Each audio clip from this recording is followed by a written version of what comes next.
আপনাকে আমি 2000 বছরের ইতিহাস এই 20 মিনিটে বলে শেষ করে দেব। কত হাজার বছর? 2000 বছর। ইহুদি কারা?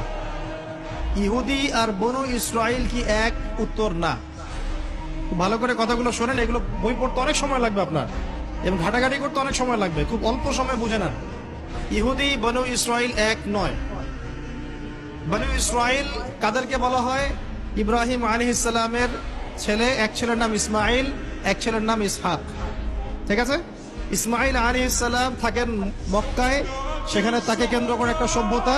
এই বংশে সর্বশেষ নবী মুহাম্মদ সাল্লাল্লাহু আলাইহি ওয়াসাল্লামের জন্ম। তার মানে আমরা বনু ইসমাইল। আমরা কারা?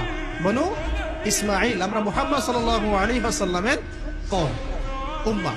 আর এইদিকে আরেক ছেলের নাম হচ্ছে ইসহাক, যিনি থাকেন ওই শামে, ওই প্যালেস্টাইনে, ওই জেরুজালেমে, ওই জায়গা, ওটা শাম। ঠিক আছে? এবং ওখানে তিনি তার